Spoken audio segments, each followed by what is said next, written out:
नमस्कार श्रोताओं, आप सुन रहे हैं गीतायोग आध्यात्मिक प्रबोधन की श्रवण यात्रा, वह यात्रा जहां गीता का ज्ञान जीवन से संवाद करता है। आज के इस एपिसोड में हम चर्चा करेंगे एक अत्यंत महत्वपूर्ण विषय पर, राजविद्या के सिद्धांतों के माध्यम से सामाजिक उत्तरदायित्व और ईश्वर भक्ति का अटूट संबंध।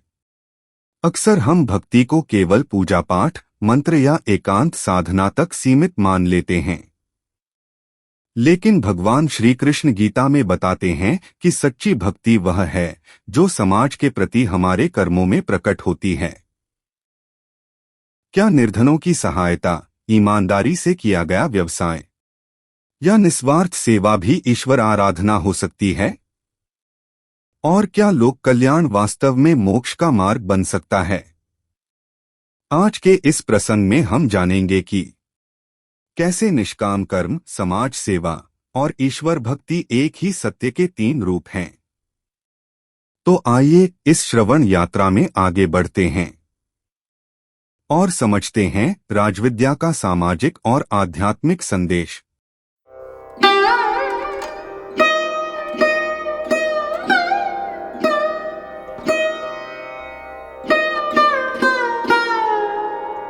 आज हमारे सामने आध्यात्मिक प्रबोधन गीता के 18 योग किताब का एक बहुत ही दिलचस्प हिस्सा है। हाँ, इसका शीर्षक है राजविद्या, सामाजिक कर्तव्य का दिव्य मार्ग।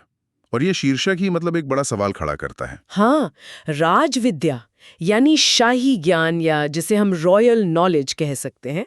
ये शब्द ही अपने आप में बहुत कुछ कहता है। बिल्कुल, मेरा पहला सवाल यही था, इसे राजविद्या क्यों कहा गया है? ये कोई गुप्त या सिर्फ संतों के लिए ज्ञान नहीं है? ये बहुत अच्छा सवाल है। देखिए, इसे राजविद्या इसलिए कहा जाता है क्योंकि ये ज्ञान सिर्फ सन्यासियों या तपस्वियों के लिए नहीं है, बल्कि ये उन लोगों के लिए है जो दुनिया में रहकर बड़ी बड़ी जिम्मेदारियां निभाते हैं, जैसे एक राजा। अच्छा, ये उन्हें सिखाता है कि राजकाज और सामाजिक कर्तव्य निभाते हुए भी आध्यात्मिक रूप से कैसे मुक्त रहा जाए। ये कर्म और अध्यात्म का संतुलन साधने का एक शाही तरीका है। तो मतलब ये उन लोगों के लिए जो भाग नहीं सकते, जिन्हें दुनिया चलानी है। और इसी से हमारा आज का मुख्य विषय जुड़ता है। हमारे सामने जो लेख हैं वो इसी की गहराई में जाते हैं कि कैसे हमारे रोजमर्रा के सामाजिक कर्तव्य, हमारी जिम्मेदारियां असल में आध्यात्मिक अभ्यास का एक रूप हो सकती हैं। आज हम इसी पहेली को सुलझाने की कोशिश करेंगे। और ये एक बड़ी पहेली है ना? क्योंकि आमतौर पर हम अध्यात्म को एक बहुत ही व्यक्तिगत, एक आंतरिक यात्रा की तरह देखते हैं। हाँ, जैसे कोई पहाड़ों पर चला गया या ध्यान में लीन है। बिल्कुल, लेकिन ये लेख इस धारणा को चुनौती देता है। इसका प्रस्ताव है कि समाज और दिव्यता वो अलग नहीं है, वो एक दूसरे से बहुत गहराई से जुड़े हुए हैं। चलिए तो फिर इस शाही ज्ञान को खोलते हैं। हाँ, लेख की शुरुआत होती है श्री कृष्ण के एक बहुत शक्तिशाली कथन से, जिसमें वो अर्जुन से कहते हैं कि निष्काम भाव से किया गया हर कर्म ईश्वर को अर्पित किया जाना चाहिए। हाँ। सुनने में तो ये बहुत अच्छा लगता है, पर व्यवहारिक रूप से ये कितना संभव है? मेरा मतलब है, आज के कॉम्पिटिटिव माहौल में क्या बिना फल की इच्छा के काम करना असल में मुमकिन है? ये एक बहुत ही जरूरी सवाल है। निष्काम भाव को अक्सर गलत समझा जाता है। इसका मतलब ये नहीं है कि हम परिणाम की परवाह ही ना करें या लक्ष्य ही ना बनाएं। हाँ, इसका असली मतलब है परिणाम से जुड़ाव या आसक्ति ना रखना, काम को पूरी लगन से, पूरी काबिलियत से करना, लेकिन सफलता को सिर पर ना चढ़ने देना। और असफलता से हिम्मत न हारना। हाँ, बिल्कुल। आपका ध्यान प्रक्रिया पर है, पुरस्कार पर नहीं। ये दिलचस्प है क्योंकि ये आज के फ्लो स्टेट के कॉन्सेप्ट से बहुत मिलता जुलता है। जब कोई अपने काम में इतना डूब जाता है कि उसे समय का पता नहीं चलता और वो सिर्फ काम के लिए काम कर रहा होता है, तो वो एक तरह से निष्काम भाव का ही अनुभव कर रहा है। सही। शायद यही वजह है कि ऐसे काम से हमें सिर्फ पैसा नहीं, बल्कि एक गहरी संतुष्टि भी मिलती है। आपने बिल्कुल सही नस पकड़ी है। वो जो गहरी संतुष्टि है, वही तो आध्यात्मिक इनाम है। लेख इसी बात पर जोर देता है कि भूमिका कोई भी हो, माता पिता, शिक्षक, व्यापारी या आज के जमाने में एक सॉफ्टवेयर डेवलपर, हाँ, कोई भी, जब इन भूमिकाओं को सिर्फ एक नौकरी की तरह नहीं, बल्कि एक सेवा, एक अर्पण के रूप में निभाया जाता है, तो वे पूजा में बदल जाती हैं। ये रोजमर्रा की जिंदगी को एक आध्यात्मिक मौका बना देता है। तो इसका मतलब ये हुआ कि दो शिक्षक जो एक ही जैसा काम कर रहे हैं, उनका कर्म आध्यात्मिक हो भी सकता है और नहीं भी। ये पूरी तरह से उनके इरादे पे निर्भर करता है ना। कदम और आगे जाता है। ये कहता है कि इन कर्तव्यों से मुंह मोड़ना ईश्वर के मार्ग से मुंह मोड़ने जैसा है। ये तो बहुत बड़ी बात है। हाँ, ये हमें बताता है कि आध्यात्मिकता पलायन नहीं है, बल्कि भागीदारी है। सही कहा। समाज के प्रति हमारी जो भी जिम्मेदारी है, उसे पूरी ईमानदारी से निभाना ही असल में आध्यात्मिक मार्ग पर चलना है। तो अगर कर्म के पीछे की भावना मतलब इंटेंशन सबसे जरूरी है, तो ये विचार सिर्फ हमारे काम पर ही नहीं बल्कि हमारे पूरे समाज को देखने के नजरिए पर भी लागू होता होगा। हाँ, और यहीं से ये ज्ञान और गहरा हो जाता है। लेख का एक केंद्रीय तर्क ये है कि ईश्वर केवल मंदिरों या पूजा स्थलों तक ही सीमित नहीं है, बल्कि वे समाज के हर पहलू में मौजूद हैं। अच्छा, जब हम किसी जरूरतमंद की मदद करते हैं तो हम सिर्फ एक इंसान की नहीं बल्कि ईश्वर के ही एक रूप की सेवा कर रहे हैं। इस विचार को समझाने के लिए गांधी जी का उदाहरण दिया गया है। गांधी जी का उदाहरण तो हमेशा प्रासंगिक रहता है। उन्होंने राजनीति और अध्यात्म को मिला दिया था, जो आज के समय में मतलब सोचना भी मुश्किल है। सही बात है। उनके लिए स्वतंत्रता संग्राम सिर्फ एक राजनीतिक लड़ाई नहीं थी बल्कि एक आध्यात्मिक यज्ञ था। उन्होंने दरिद्र नारायण शब्द का इस्तेमाल किया, जिसका मतलब है गरीबों में ईश्वर। दरिद्र नारायण? हाँ, उनके लिए समाज के सबसे पिछड़े व्यक्ति की सेवा करना ही ईश्वर की सच्ची पूजा थी। ये सिर्फ दान देना नहीं है, ये उस व्यक्ति में ईश्वर को देखकर सम्मानपूर्वक सेवा करना है। लेकिन ये विचार डॉक्टर्स, सामाजिक कार्यकर्ताओं जैसे सेवा वाले पेशों के लिए तो ठीक लगता है, पर क्या ये एक मार्केटिंग मैनेजर या एक स्टॉक ब्रोकर पर भी लागू हो सकता है? क्या उनका काम भी एक अर्पण बन सकता है? ये थोड़ा मुश्किल लगता है। ये बेहतरीन सवाल है और राजविद्या इसी मुश्किल को संबोधित करती है। बात पेशे की प्रकृति की नहीं बल्कि उसके पीछे की नियत और नैतिकता की है। नियत? हाँ, सोचिए एक मार्केटिंग मैनेजर के बारे में। अगर उसका लक्ष्य सिर्फ आंकड़े बढ़ाना और किसी भी तरह प्रोडक्ट बेचना नहीं है बल्कि लोगों तक ईमानदारी से एक ऐसी चीज पहुंचाना है जो उनकी जिंदगी में सच में कोई वैल्यू जोड़े, तो उसका वो कर्म भी एक अर्पण बन सकता है। अच्छा। अगर एक स्टॉक ब्रोकर अपने क्लाइंट्स को सिर्फ अपना फायदा देखकर नहीं बल्कि उनकी भलाई के लिए सलाह दे, तो वो भी एक सामाजिक कर्तव्य निभा रहा है। चुनौती बड़ी है लेकिन संभावना भी उतनी ही बड़ी है। तो ये व्यक्तिगत नैतिकता और सामाजिक जिम्मेदारी को हर पेशे के केंद्र में रखने की बात है। ये सोच तो पूरी कॉर्पोरेट दुनिया को बदल सकती है। बदल सकती है, और यही इसका उद्देश्य है, समाज में सुधार के लिए काम करना। चाहे वो पर्यावरण की सुरक्षा हो या व्यापार में ईमानदारी, ये ईश्वर के काम को ही आगे बढ़ाना है।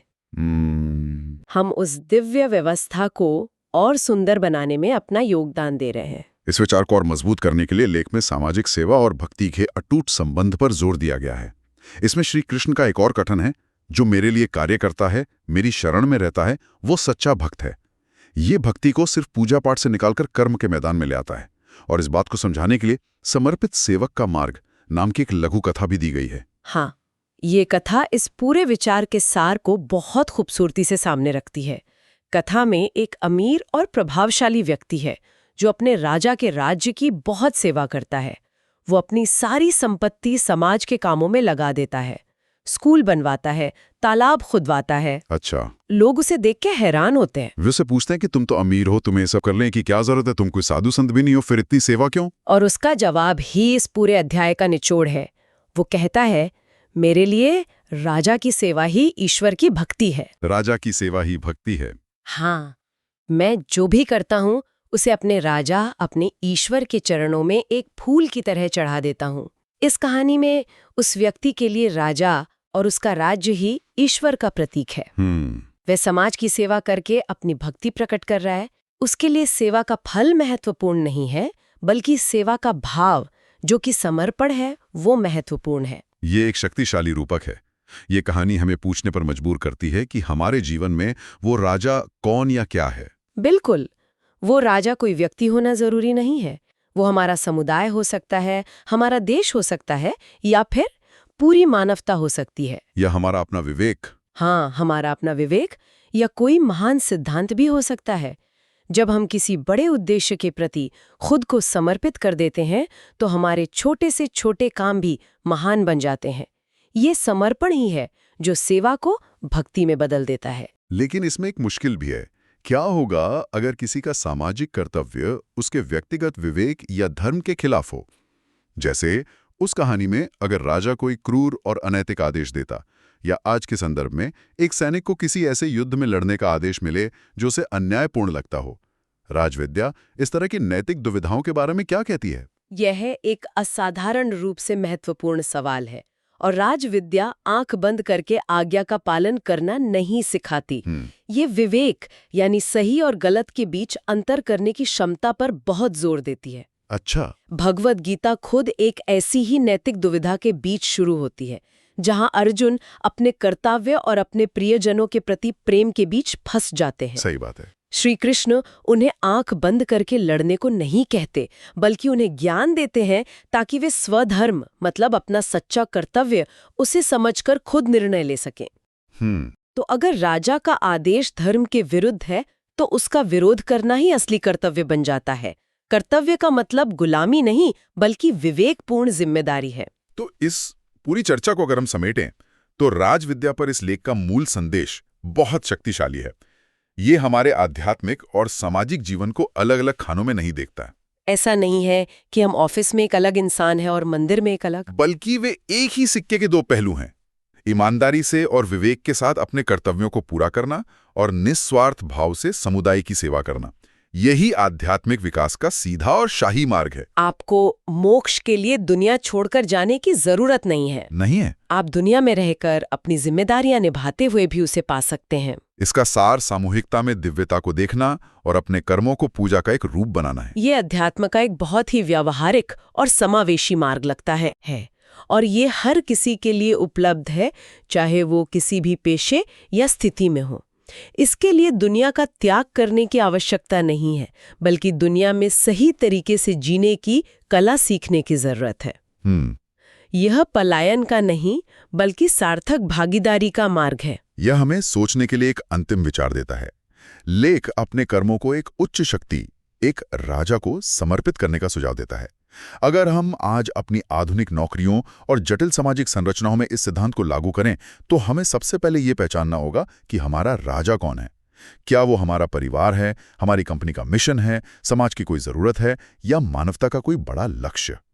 और एक बार जब हम उसे पहचान लें तो अपने दैनिक काम को एक वास्तविक अर्पण के रूप में करना कैसा दिखेगा? हमारे व्यवहार में, हमारे फैसलों में और हमारी संतुष्टि में इससे क्या बदलाव आ सकता है?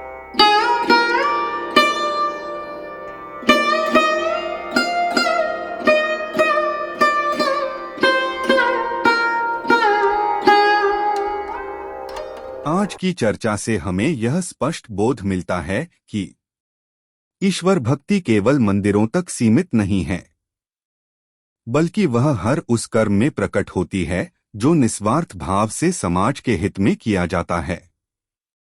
राजविद्या हमें सिखाती है कि जब हम अपने कर्तव्यों को अहंकार और फल की इच्छा से मुक्त होकर निभाते हैं, तो वही कर्म साधना बन जाता है और वही सेवा ईश्वर की सच्ची पूजा। गांधी जी जैसे महापुरुषों के जीवन से लेकर श्री कृष्ण के उपदेशों तक एक ही सत्य उभर कर आता है, लोक कल्याण और आत्म कल्याण अलग नहीं हैं। यदि हम समाज से विमुख होते हैं तो हम ईश्वर से भी दूर हो जाते हैं, और यदि हम परोपकार, करुणा और ईमानदारी को जीवन में अपनाते हैं तो हम स्वयं ईश्वर की उपस्थिति को जीने लगते हैं। इसी भाव के साथ आज की यह कड़ी यहीं समाप्त करते हैं। यदि यह चर्चा आपको विचारशील लगी हो तो इस पॉडकास्ट को फॉलो करें, इसे दूसरों तक साझा करें और इस श्रवण यात्रा का हिस्सा बने रहें। अगली कड़ी में हम गीता के एक और गूढ़ रहस्य के साथ पुनः मिलेंगे। तब तक के लिए कर्म को साधना बनाइए, सेवा को भक्ति बनाइए और जीवन को अर्थपूर्ण बनाइए। धन्यवाद।